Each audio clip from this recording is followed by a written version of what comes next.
আর এবার যে খবরের দিকে নজর রাখতে হচ্ছে, মঞ্চ খুলে নেওয়ার যে আবহ, সেই আবহ তো ছিলই গরম আবহ। আর এরই মধ্যে সেনার সঙ্গে পুলিশের সংঘাত বা দ্বন্দ্ব, যাই বলুন না কেন, সেটাই সামনে এসছে। কি ঘটনা?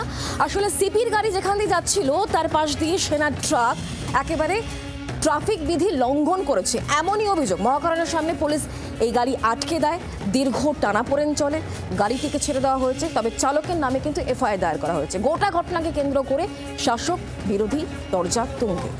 সোমবার ধর্মতলায় শাসকের মঞ্চ খুলে দেয় সেনা, জানি এখনো সরগরম রাজ্য রাজনীতি। এর রেশ কাটার আগেই সেনাকে ঘিরে নতুন বিতর্ক। এবার ট্রাফিক আইন ভাঙার অভিযোগে দ্বন্দ্বে জড়ালো সেনা ও পুলিশ। ঘটনার সূত্রপাত মঙ্গলবার সকালে মহাকরণের সামনে ট্রাফিক আইন ভেঙে বিপজ্জনক বাঁক নেয় সেনাবাহিনীর একটি ট্রাক। তার ঠিক পিছনে ছিল কলকাতা পুলিশ কমিশনার মনোজ ভার্মার গাড়ি। কোনো মতে ট্রাকের পাশ কাটিয়ে বেরিয়ে যায় কমিশনারের গাড়িটি। সঙ্গে সঙ্গে সেনা ট্রাক আটকান কর্তব্যরত ট্রাফিক পুলিশ।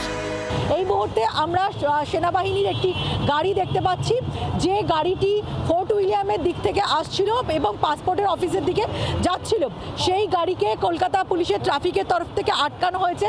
ইতিমধ্যেই আমরা দেখতে পাচ্ছি হেয়ার স্ট্রিট থানার পুলিশের একটি গাড়িও তারা পৌঁছেছে, যেটা অভিযোগ এই গাড়িটি ডেঞ্জারাস ড্রাইভিং করছিল এবং তার পেছনে, এই গাড়ির পেছনেই কলকাতা পুলিশের কমিশনারের গাড়ি ছিল এবং যেহেতু বিপজ্জনকভাবে রান করছিল গাড়িটি, সেই কারণে গাড়িটি আটকানো হয়েছে। শুধু বিপজ্জনক বাকি নয়, পুলিশের দাবি বেশ কয়েকটি ট্রাফিক আইন লঙ্ঘন করেছে সেনার ট্রাক। কলকাতা ট্রাফিক পুলিশের যুক্তি, সেনাবাহিনীর ট্রাক ওই দিকের লেনে দাঁড়িয়েছিল, তাও আবার একেবারে বাঁদিক ঘেঁষে, যেখান থেকে এমনিতেও রাইট টার্ন নেওয়া ট্রাফিক আইন অনুযায়ী বেআইনি।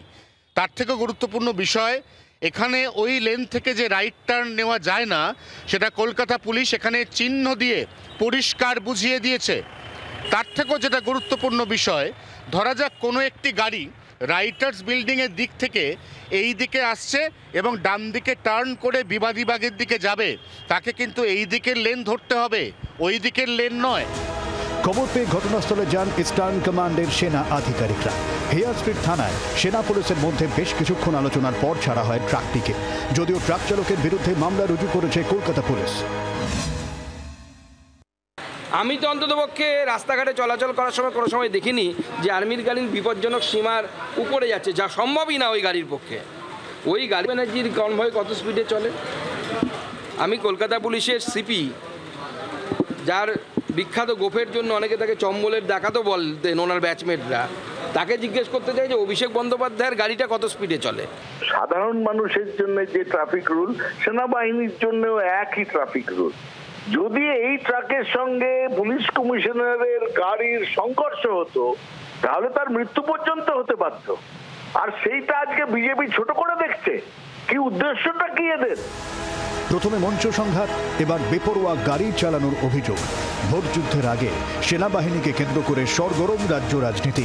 ক্যামেরায় দীপ দেবাশিসের সঙ্গে অয়ন ও পিয়ালের রিপোর্ট, জি 24 ঘন্টা। বাংলার আওয়াজ, বাঙালির আবেগ, জি 24 ঘন্টা।